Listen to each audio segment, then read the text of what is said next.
Ladies and gentlemen, please welcome Dr. Nancy Cummings. Thank you.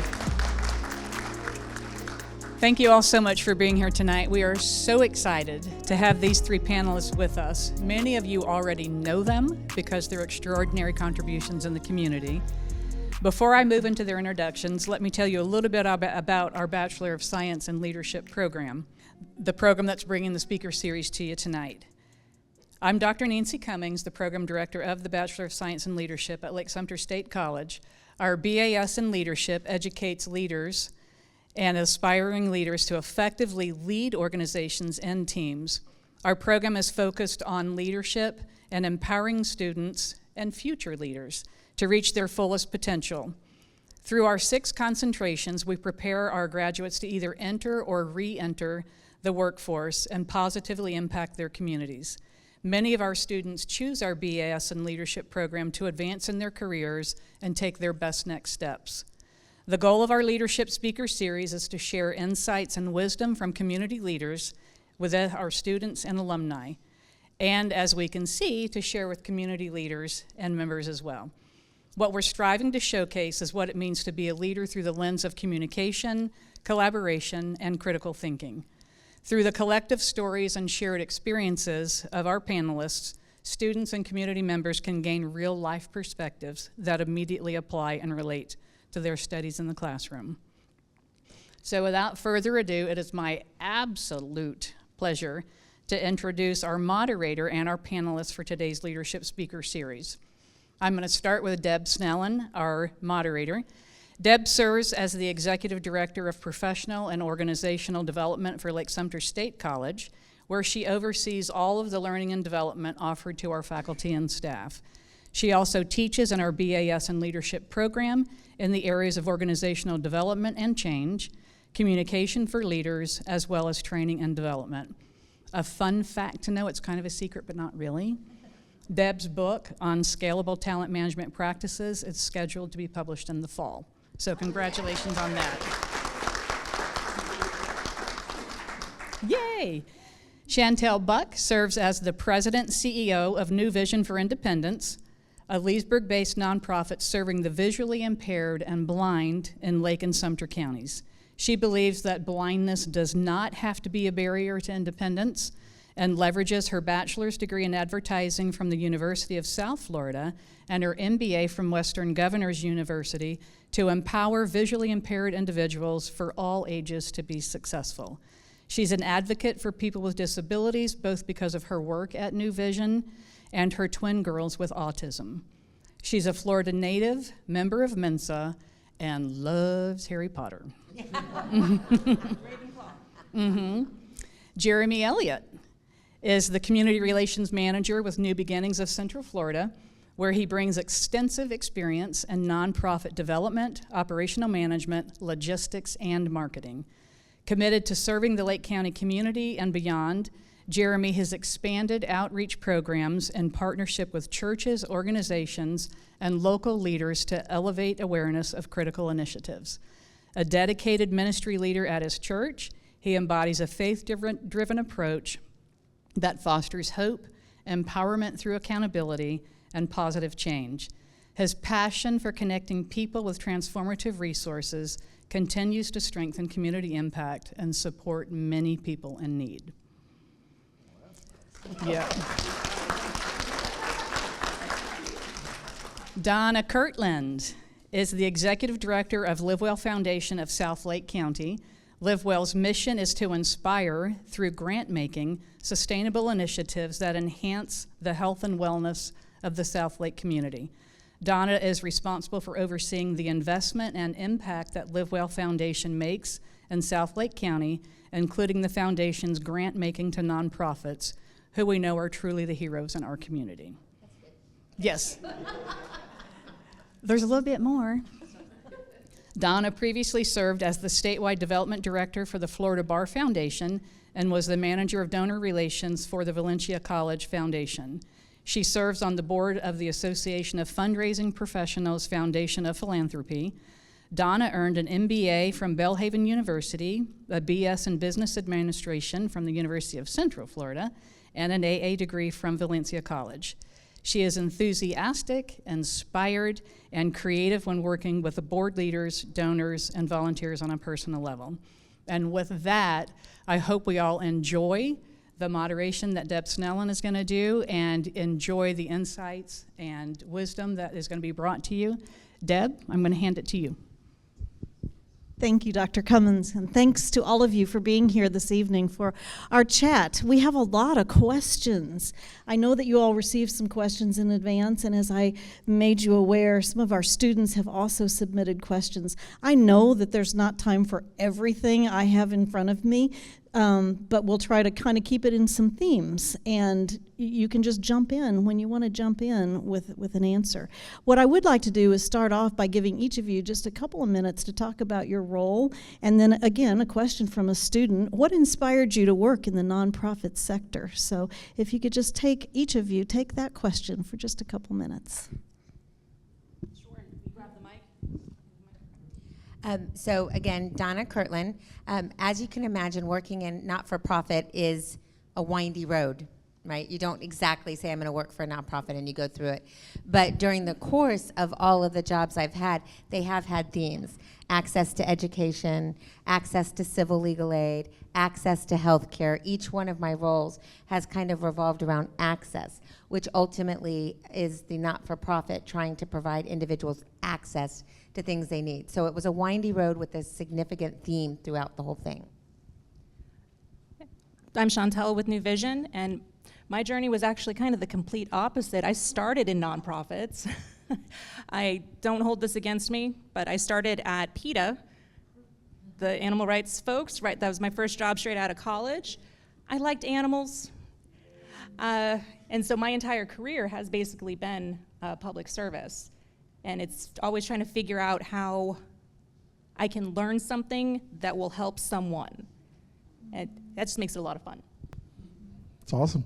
I'm Jeremy Elliott, and that's a great question. What made me want to start a nonprofit was actually a mentor that I had coming up when I was a kid. I watched a gentleman who had a youth nonprofit, and he would take me out to lunch, and he was a mentor, and I was like, how do you have that job? You can take me out to lunch and take me out of school at the same time. And I realized that was one of those things. I'm like, well, tell me what you're really doing. And he was a mentor for many years, for many young men, and we had 100 young men in a group, and it just kind of inspired me to have that passion, and I think he planted the seed at the beginning. And then I moved through different types of nonprofits throughout my career, entertainment into other kind of philanthropic nonprofits. So, Thank you. Learn something that can help someone. Well, that can kind of be an interesting theme for tonight. Let's talk about storytelling. Nonprofits often rely on storytelling to engage their supporters. How do you effectively tell those stories to elevate your organization's impact and get the support that you need? Talk about storytelling. I'll start with that one. To me, that word story has kind of taken a lot of different connotations over the years now. From my perspective and with us at New Beginnings, it's really about testimony. And so it's about lived experience and really showcasing the lives that are being changed and that journey that people want to walk on. We've seen with a lot of different types of stories throughout life that we want to watch people, and with reality TV, that kind of changed storytelling in a big way. But testimony is everything, people being vulnerable, and that just translates into evidence that lives are being changed. And so it's very valuable for stories to be authentic, to be utilized to leverage an organization that is really thriving on the backbone of making sure that people are doing what they say and saying what they're doing, accountability. That is a big theme for you. You said it was in your bio. The accountability, yeah. Absolutely, I completely agree with that. And for nonprofit work that doesn't necessarily affect everyone directly, storytelling or a testimony can be very powerful for people to walk a mile in someone's shoes to understand that just because it's not affecting you right now doesn't mean that it might not affect someone else. It might not affect you down the road. It's giving power and voice to those that may not necessarily get that kind of representation. And in working in the world of disabilities, by show of hands, how many people have seen a blind person today? You don't know that. You don't know that. They may or may not have a cane, they may or may not have a dog. They may just have a visual challenge that means they could use a little bit of help. By giving testimony and at the very least just sharing how you can be helpful to people, just be kinder, that helps get the message across as well. And the Live Well Foundation is in a different value proposition. We're funders in a sense, but more importantly, we're investors. So the actual work that's being done, the ground level work, is being done by the not-for-profits in our community. They're just moving the needle. So as an investor, we do like the quantitative data, but we also like the qualitative data. And the reason for that is because that's what your heart can appeal to, and you can kind of understand what it means to the one, not just the many. So we do appreciate what we call stories of impact. And those are helpful because we're able to use those as like a proud aunt to tell the story of our not-for-profits that are doing the work every single day. And that is why the qualitative stories are more important or as important as the quantitative data. Thank you. So if we kind of look at these questions that I have for you tonight as in terms of categories of skills that leaders need, certainly storytelling is one of those skills. Trust, another really important skill. So my question here is, obviously it's very important in the nonprofit sector. What strategies do you find most effective in building that transparency, and you've used the word accountability, with your supporters and your partners and the communities you serve? Talk about that trust and accountability. I'll defer to you two, and then I'll come back to that. Sure. So trust is incredibly important. It's one of those, once you lose it, you're never going to get it back. So you have to be constantly aware of putting the right foot forward. So for a nonprofit, that could be something as relatively easy as making sure all of your financials are posted on your website. It's great to have annual reports that show success stories, both the qualitative and the quantitative. But I think almost as important as sharing all of the good and positive stuff is admitting when you mess up. You can say, I don't know that. I'm going to learn that, or I'm going to help you find the resource you need to, help you solve your problem. We don't know everything that there is to know. I don't know everything there is to know about blindness, but let me help you find that information. And if I say something that's inaccurate, I need to correct that right away, because that's the foundation of trust right there. So funny, you and I were talking beforehand, and I said one of the favorite things is if I don't know, I'm going to say, that's a very good question. Yeah. Are we at that point? We are at that point. That is a very good question. But also, as you said, as a grantee, as an investor, when a grant, one of our organizations are not able to meet their deliverables, creating that trust for them to come back and talk to us allows us then to reciprocate with the trust that we will work through it. But the trust also is a matter of inspiring people to give, because your first gift probably might be $10 online for social media or a GoFundMe for a neighbor. So it might be very small and it builds, right? It's it's like dating. You're not going steady, that's an old term, but the trust builds. And so it's very important to have open communication as you go, good, bad, or indifferent. Well, and you don't ask someone to marry you on the first date. You do not, no. Oh, I do. Because trust is so nuanced for me. I'm so glad I get to finish this one. It's like the clown car. Trust for us at New Beginnings is the most important thing. So when we look at trust, we look at transparency.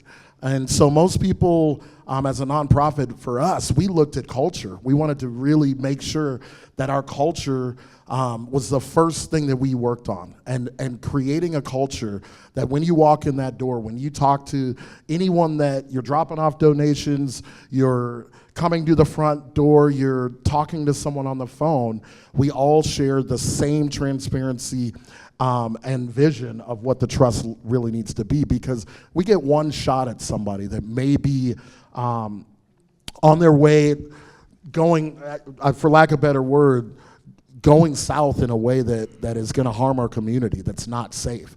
And so it's so imperative that we look at the transparency piece. For nonprofits, the strategy for me is you're always dealing with humility, and as a faith-based organization, we're dealing with what do people see when we're, in the bathroom, or what do you see, when you're in places you don't want anyone to see you, 5 o'clock in the morning when you just wake up. To me, that's the most transparent time of the day. That's the most transparent you're going to be. And could someone actually sign off and say, I understand their vision. They're here to help me. And so it starts with creating that culture. And that culture for us is really based in our values. And so a servant's heart, when we look at serving, if our first default is to say, how can I help you? How can we be transparent together? You're going to make a space for them to feel vulnerable. And so the strategy has to be that I'm going to be safe. You're not going to trust someone right off the bat, as you said. It has to be earned. And so if our reputation is that this is a space that you can go to and receive that help, and we're transparent about that, we're going to be able to keep you safe and hold each other accountable. So, I just want to also say that the other thing with transparency, the other thing with trust, is the idea that this is an ongoing relationship for the betterment of our community as a whole. We don't exist in a silo. We exist with each other. And so as professionals, and especially as we're starting to deal with like the younger community, and I love the way you talk, Chantel, because this is a no BS generation, right? You're not going to appreciate anything less than authenticity. And that is how our grant process goes. That's how the not-for-profits, we understand that, and we're moving towards that. So I just want to say we really do appreciate the authenticity that each one of our grantees bring, especially when they come to us and they talk to our board. Not me. I exist to serve too. So that part is very important. I wanted to add one quick thing too about trust is you have to go to the horse's mouth. You got to go right there and see it to believe it sometimes. And that's why we've opened our doors for tours. We want to have people come and see it to believe it. And so what we've often been told is that we're a thrift store that's pretty good, and we help some people. And so you're not going to trust anybody that you don't know. And so that's our focus really right now, is to really expand the reach and the strategy. You ask, what is the strategy? You have to always be innovative in getting people to come in and see what you're working on. And that's where that transparency piece comes, is that you're not going to trust people if you don't get a chance to come see it, to believe it sometimes for yourself. So I think it's ironic that the next topic I wanted to talk about was technology, coming on the heels of a discussion of trust and transparency, i.e. social media and today's world. And can you talk about that? What role does social media and technology, the bigger picture of technology, play in the success in your nonprofit? And how do you use that to make a greater impact? Or is it a part of your strategy? I'll go. Technology as a whole is very important to what we do at New Vision. Technology opens doors for people with disabilities, literally opens doors for people with disabilities. At our office today, one of our employees, so we have 14 employees, half are visually impaired, and one of our employees got a pair of those Meta Ray-Ban glasses, and she was just walking, she's totally blind, and she was walking up to all of us in the office asking the glasses to describe what we look like, because she's never seen us before.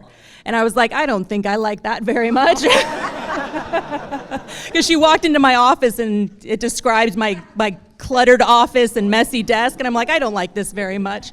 But technology is really important as a way to level the playing field for people across all socioeconomic levels of ability. In terms of reaching people with technology, social media is awesome, but you really can't beat actual direct interaction with somebody. Embracing, we're all still people and we all still actually benefit from connecting one-on-one. We do more of that. I do think it's interesting when we look at, I say the younger generation, the growth of influencers now that help influence what you buy, what TikTok dances you do. We were just talking about that. But the influencers that are growing in our social media, we have to really understand that's happening. So I do like to see some of the larger nationwide philanthropic organizations embracing that to use their power for good. I think that they do have a lot of power. I do want to just kind of address for the good of the order, AI as a whole. And AI is a tool. It can help you with your storytelling, your qualitative data.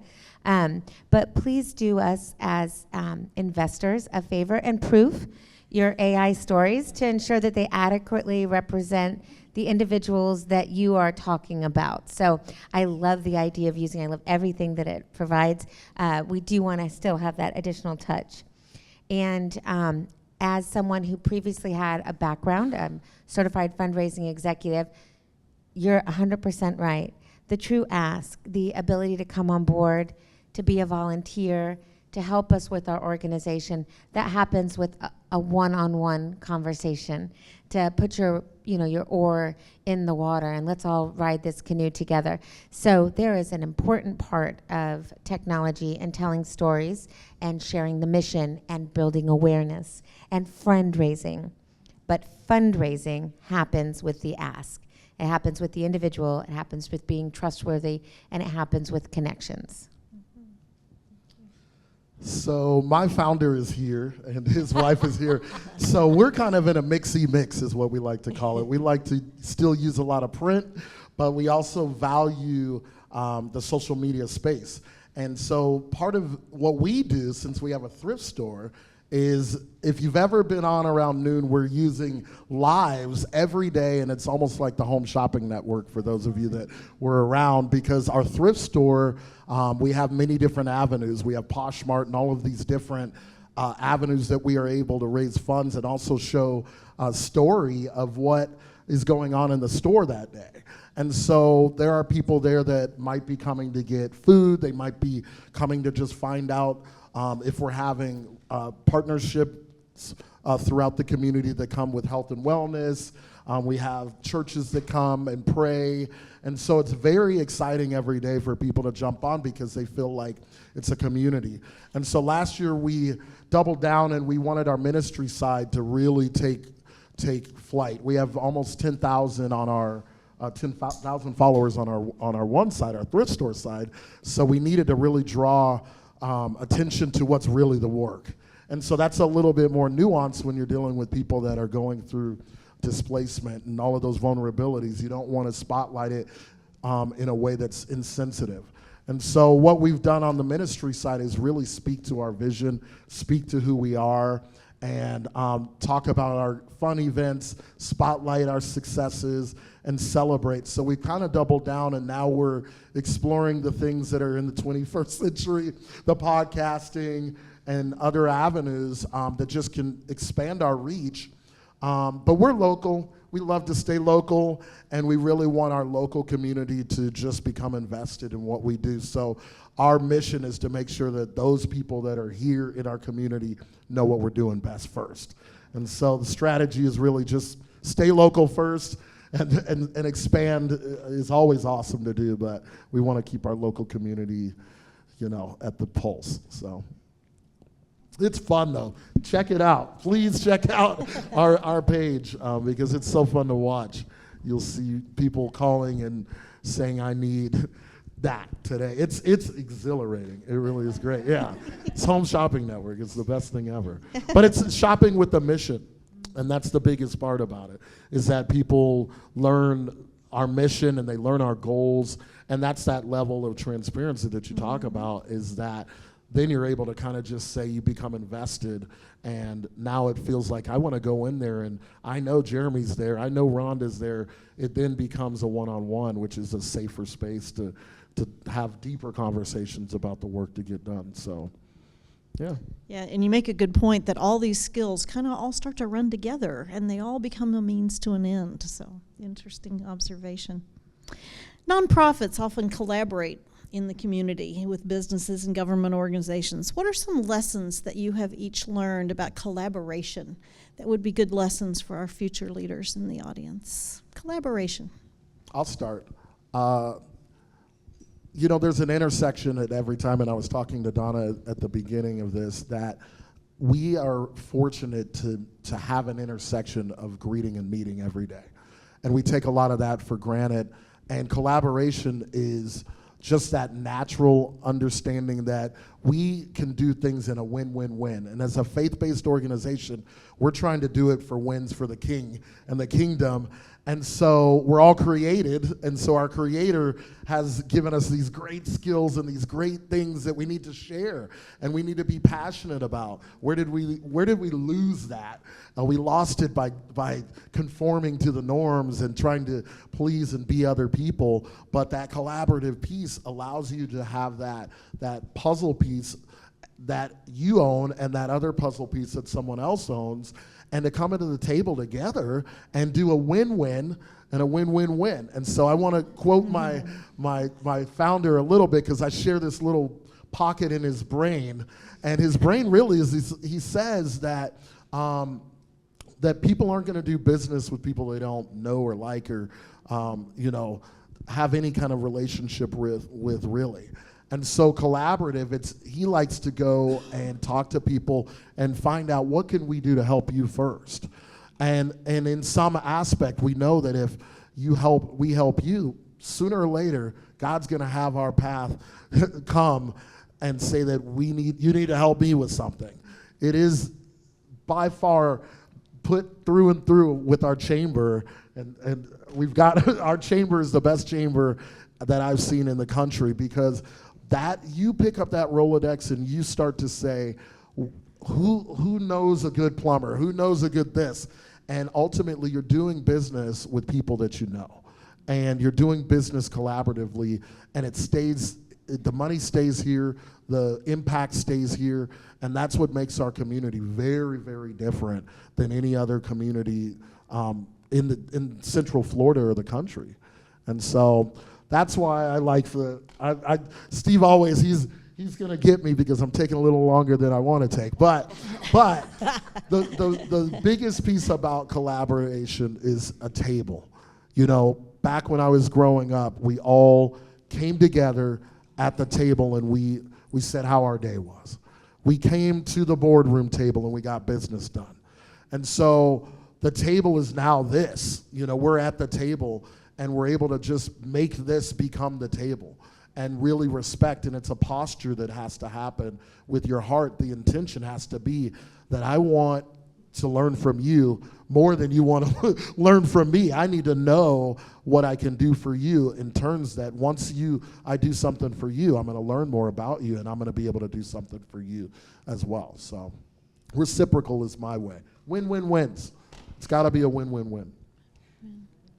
And I love the table analogy, because in the disabilities world, they say the disabilities world is the one minority group that any one of us can join at any time. And so we are always trying to not just have a seat at the table, but make sure the table's big enough for everybody who needs to have a seat has a seat. And so I love that analogy. Thank you for that. One of my favorite things about collaboration is the ideas that come from it. The new strategies, the new approaches. COVID for our organization was actually terrible to say, but awesome in a way, because we had to pivot from, direct services where we have to be standing right next to somebody in order to help them. And it's terrible that it took a pandemic for us to realize that there are other ways for us to connect.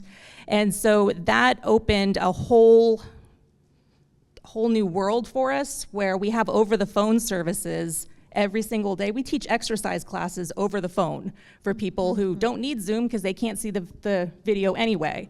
And so we have tons of these programs going on, and it's because nonprofits were struggling, small businesses were struggling, and so we were all reaching out, picking each other's brains, and sharing, is this possible? Can we do this? Collaboration is really fun in that way, but be careful sometimes in who you collaborate with.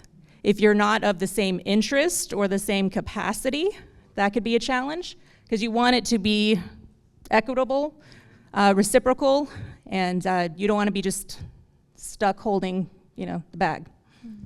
From an investor side, it's a little different. So what we see as collaboration, and specifically when individuals put in a letter of intent, they intend to apply for funds, we do like to see the collaboration in that there's more than one individual helping to move that project forward. So we have seen some beautiful public-private partnerships with not-for-profits, where we've seen municipalities give a not-for-profit, say, land, and help to oversee the fiduciary distribution of the funds, which helps our board understand, and because we have a fiduciary duty to the money, and it helps us understand that there's someone behind that that is overseeing that. So we like to see that kind of collaboration. We like to see two not-for-profits working together on a project, and especially if there's a need. There's Housing for All that we just love that they're doing some work, but they're collaborating with a bunch of individuals to be an advocacy for that group. We like to see some of the feeding programs come together once a year for something called Share Day. Now, so collaboration also means more than one funding source. So it has different connotations from the investor side. But it is important to understand that, again, that's relationship driven. Mm-hmm. So let's talk a little bit more about funding, because as nonprofits, that's a part of your world. And it's a competitive world out there for funding. We all get asked in a lot of ways to support things. How do you meet those competitive needs? What strategies do you use to get the funding that supports your operations? I'm going to defer to these two because, of course, we have funding that we are required to distribute. But I will say one of the things that I admire is that as a not-for-profit, that's just a tax status. You're still a business. So I appreciate when you have that business point of view. So I'd love to hear your thoughts. Not everybody is going to be passionate about what I have to share. They're not going to be passionate about, what New Vision does. And that's fine. What are you passionate about? Oh, I want to help people struggling with homelessness, and I'm really passionate about a faith-based approach. Well, let me tell you about what they're doing down in New Beginnings. And you can just bless and release and collaborate, in that way, because there is enough money to go around. There is enough kindness to go around. We just have to put the puzzle pieces, we have to put them all together in the right place. So for us, it's being true to what our mission is. We're always checking for mission drift, making sure we're focusing on what we say we're going to be focusing on, and then being genuinely talking about what we do. That's we're coming up on 20 years, and that seems to have worked so far. Mm-hmm. So for us, 18 years we've been around, and we've had to diversify, of course, with funding. Funding is very nuanced nowadays, and you can't just have success in one area. As we can see, you might, if you're federally funded, that might change if you're in one sector. And so with New Beginnings, we have diversified, and as a young person, I must say that we've looked at the whole funder in a new way this year and last year, because the donor base is completely different. The market is completely different nowadays. Since COVID and things like that, young people want to have a fight and a cause and a horse in the race. So they really have to be taught a different way about what we're doing as an organization, and they want it fast, and they want to know all things that are how they can contribute, and they're action oriented. I was raised watching my parents write a check to so many different organizations, tithe every month, do different things. So I was taught a different way of funding and an importance for supporting other organizations and what money does. And so not only from a faith-based aspect, but from just supporting the local soup kitchen. And so we have a lot of donors that are more traditional. They've had money that come from different investments and things of that nature. But funding in itself is all about, to me, it's all about, am I willing to support with dollars? Am I willing to support with in-kind things that can help keep the mission flowing a lot longer? In 18 years, the successes and strategies that we've had, I would say the biggest part is being multifaceted with our donors. Between granting, we've had times where we had grant writers on staff. We've had times where we've brought in volunteers. We started with volunteerism, so we were 100% volunteers when we began, and to me, that's a huge thing when you're looking at cost of running things. Adding the thrift store ultimately allowed us to take our funding to another level, because with those donations, what people don't realize is those donations create 94% of our funding for our programs. And so at that point, now we're able to take those donations or that funding from our events, our galas, or any events we do, or privatized donors, and turn it right back into helping someone. And so that's a massive deal, and that's one of those things where when you look at transparency, and we talked about that, you have to have some of these guide star, we're nonprofits, so you want to know where the money's going. We live in an age that's like, I'm pessimistic. I might follow your cause, but I know if I give you $20, are you going to pay someone salary? Are you going to pay to help the people in our community become thriving? And so that's our approach, multifaceted. Well, and sometimes those are the same thing. Sometimes you have to pay somebody in order to help people. Absolutely. That is a big, that's a big myth in the nonprofit world.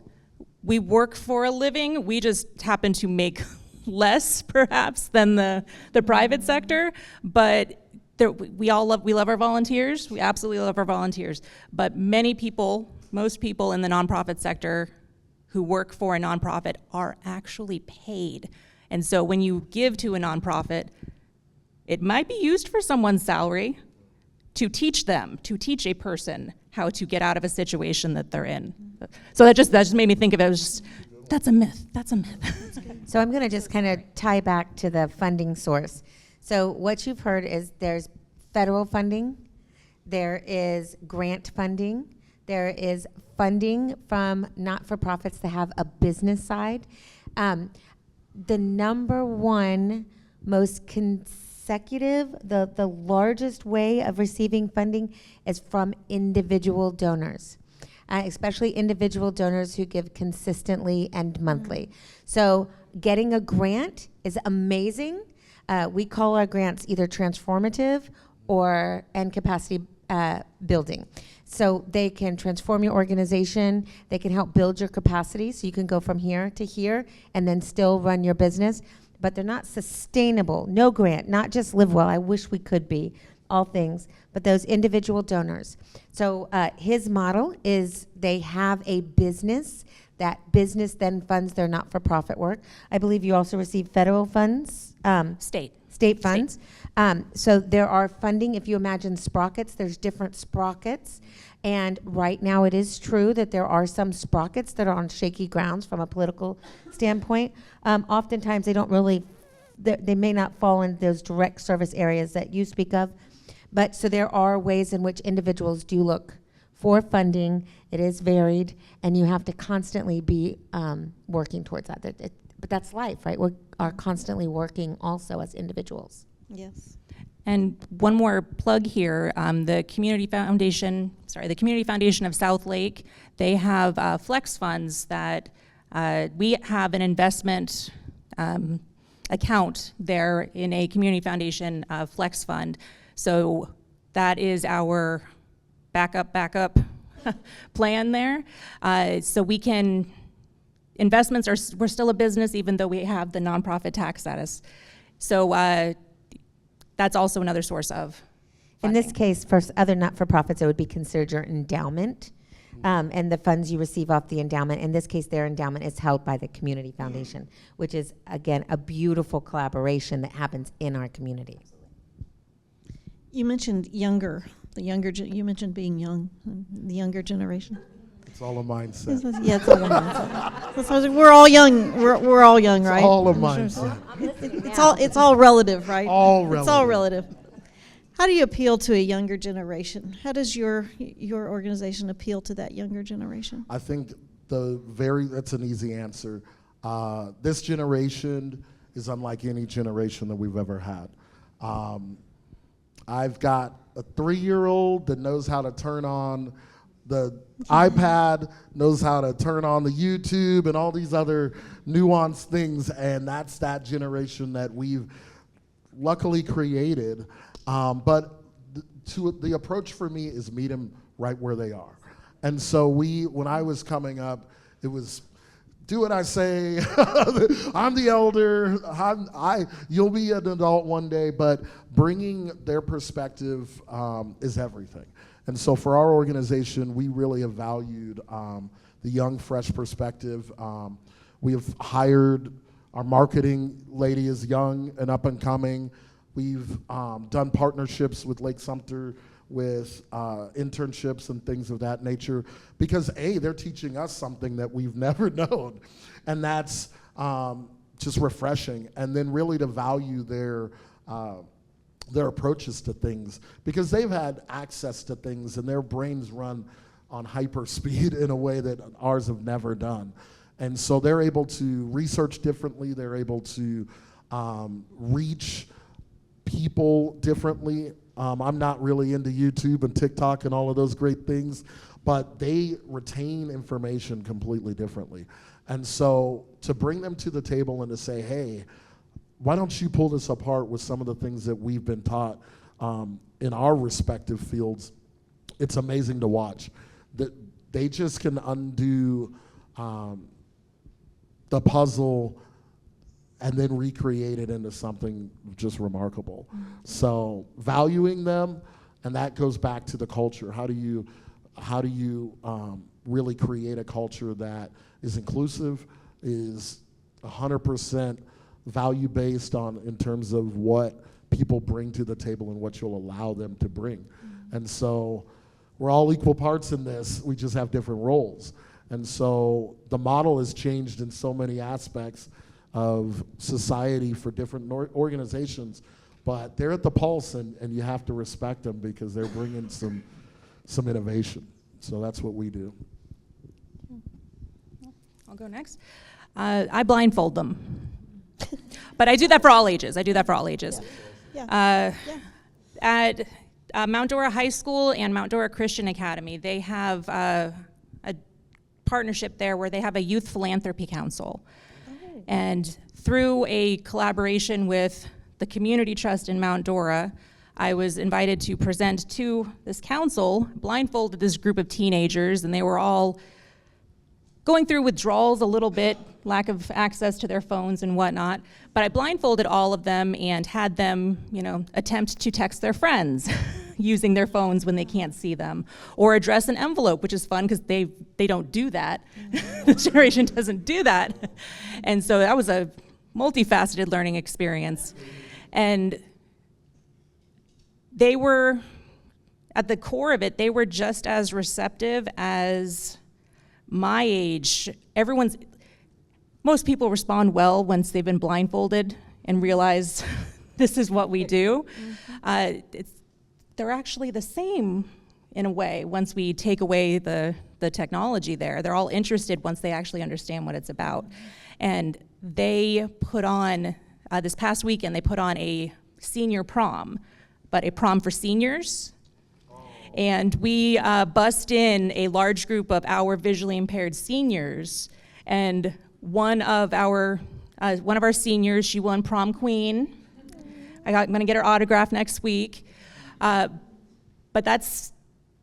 you just meet them where they are and find ways to connect with them and be open to the possibilities.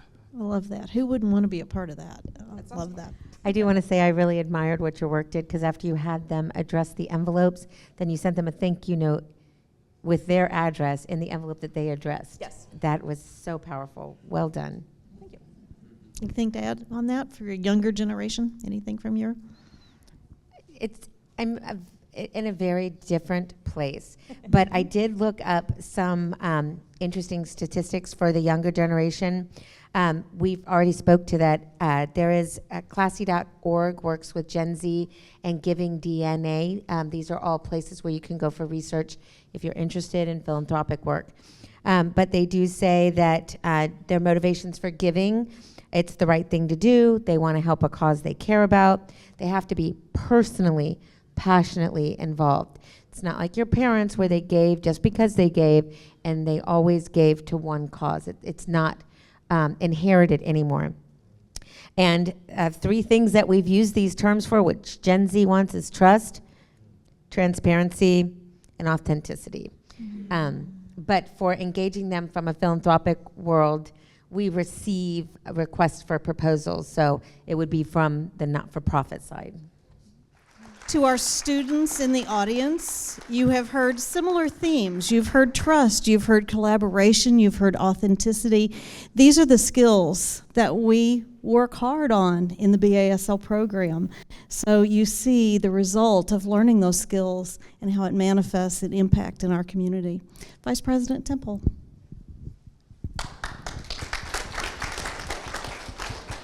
Let's give the panelists and the moderator one more round of applause. What a great evening.